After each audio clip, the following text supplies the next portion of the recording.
everyone. I'm Peter Tanella. I'm the chair of the National Veterinary Law Group here at Mandelbaum Barrett. And I'm joined today on Just Vetting with Dr. Pam Bendock, who is the founder of Back Bay Veterinary Clinic in Boston, Massachusetts. Pam, great to see you. Great to see you, Peter. Thanks for having me. Thanks for being here. Pam, I remember when I was getting ready for this, I remember when you and I first talked, it was back in the spring of 2021. And you had told me then that you grew up right around the corner from us here in Roseland in Monmouth County, New Jersey, correct? That is correct. Yes, I'm a Jersey girl, as they say. That's great. How did you come to start up a practice in Boston, Massachusetts? Well, the way my life unfolded, I went to college and veterinary school in Philadelphia at the University of Pennsylvania.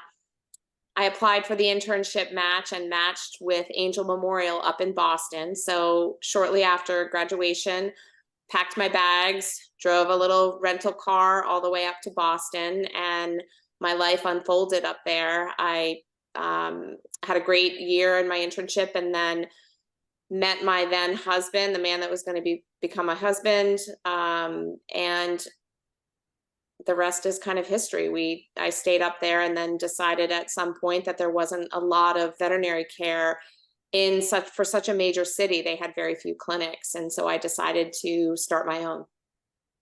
You're a pretty successful practice, and it was a pretty large practice. When you eventually sold your practice, how many doctors were working for you at the time? Well, I'm going to correct you because you said a pretty successful practice. I like to pride myself on a very successful practice. Thank you. You're welcome. I know that was a misstep. It started as just me, and I happened to open my practice just as I found out I was expecting our first child. So that was a little bit stressful. That was in the year 2020. And when I eventually sold the practice in 2021, we had 8 doctors, including myself.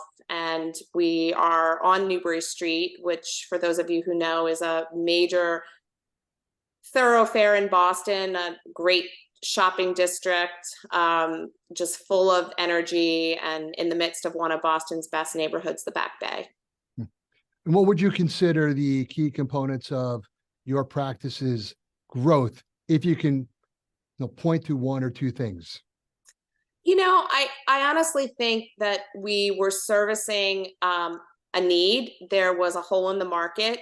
You have, neighborhoods are filled with businesses and businesses that people like to walk to. And those neighborhood businesses become part of the fabric of people's daily lives. And there was definitely an unserved population of animals living in that neighborhood that didn't have a veterinarian in the Back Bay. And so I think that was one of them. The second is just doing the right thing. I didn't know that much hardly at all about business. My then husband he had an MBA. He was very business oriented.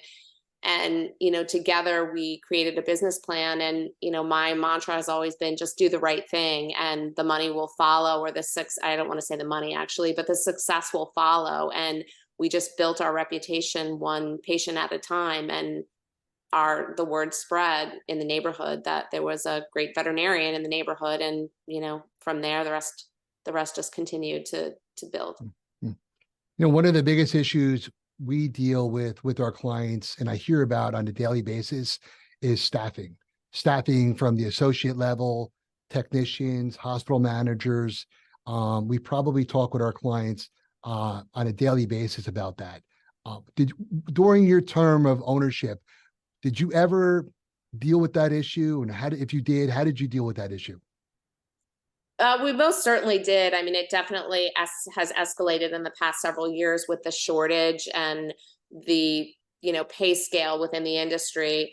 I feel very fortunate that for the most part, I had always had a stable staff. I always had people walking in that wanted a job. And if ever a terrific person came in, I always would do everything in my power if I got the sense that they were the right fit to make a job for them. And it always served me well.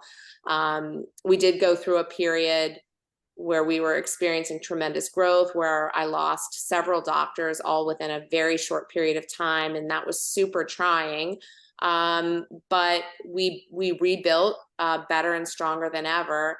And I think, just treating people kindly and fairly and as generously as you can just does so much for a culture, and a positive culture that can continue to attract talent. I think one of the biggest challenges we have is, being a city practice, is the cost of living in Boston is really high.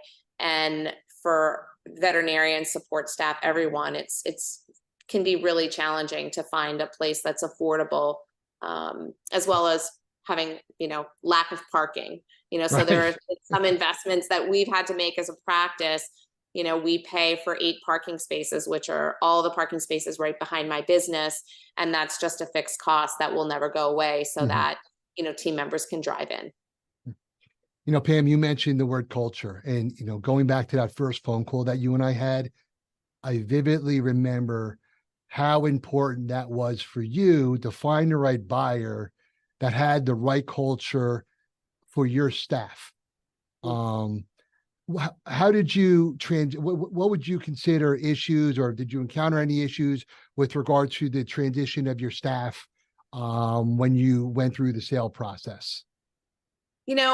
Honestly, I feel so fortunate to say I didn't. It was really important to me. I realized that Back Bay Veterinary Clinic became what it was, not I want to say in spite of me, not because of me.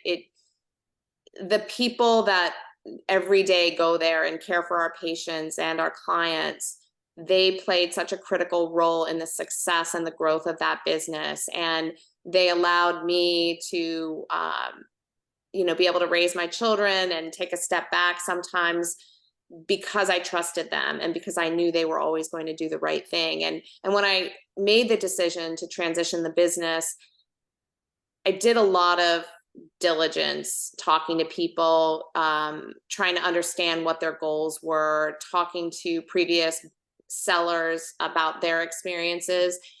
And the hardest piece for me was sharing the news with the team that I had made this decision, because I felt so attached to them. But what I wholeheartedly believed and told them was, I made the choice that is going to provide them with more opportunity than I ever could, and take this business to a place that I could no longer. And I really believe that. And I ended up transitioning the business to NVA, and they have been terrific, super supportive of the staff, of myself, and they really made the process seamless.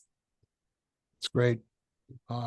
What would you do differently, if anything, if you, looking back on not even the sale, but just your career overall, anything you would do differently?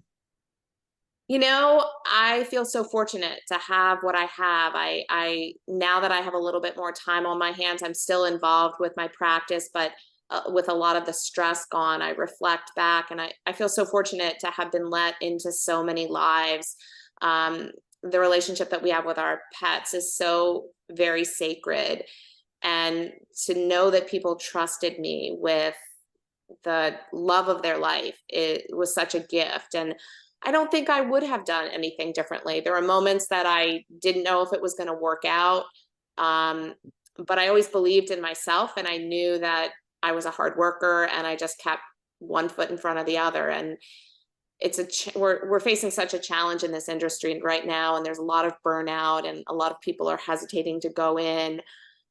It is one of the most noble and wonderful professions. You've got to learn how to take care of yourself, but to be able to provide care for those that cannot speak is just such an honor. And I just feel so lucky that, as I watch my young daughters try to figure out what they want to do for professional lives, I just feel so fortunate that I had this calling to care for pets.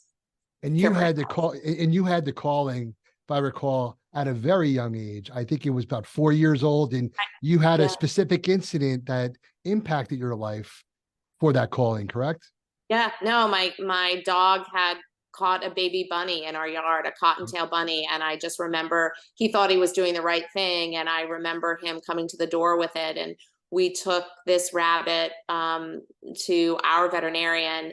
And the gentleman, the doctor that took care of this rabbit or tried to help was Dr. Fred Merce. And I can remember his physicality, what he was wearing that day. And he was so kind and he was so gentle with not only the rabbit, but with me. And I thought at 4 years old, like to walk away and to feel like somebody cared and could help in a way that he did was just so inspirational for me. And it's kind of what's guided me throughout my whole life. And people come to us every day with emotion because their beloved family member is sick. And not only are they worried about the family member, but they're worried about how they're going to pay for this, how they're going to, you know, what they're going to do. And they just want somebody to make it better. And to be able to be in that seat in life, I don't think it could get any better. Agreed. What's next for you, Pam?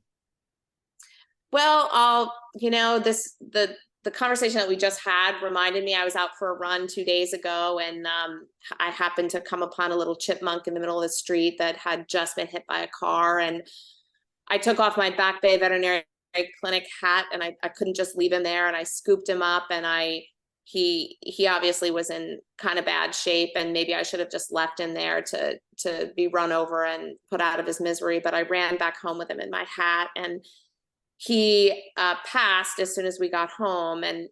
But I felt grateful that he knew compassion in his final moments. I think that there will be animals in my future. Like I said, I still am involved with Back Bay Veterinary Clinic. Part of that is I don't know they're ready to let go of me. I don't know that I'm ready to let go of them. It's probably a combination. Right. But something with animals, I think about maybe writing a book. I think about maybe going to cooking school. But I want to give back. And I also want to try to help make the profession better for those that are struggling, because it is a really wonderful gift to be able to care for animals. And but in order to do that, you also have to care for yourself. Right. Pam, it is great to see you. And Great to see you. I want to thank you again for joining me here today. Thank you so much, Peter.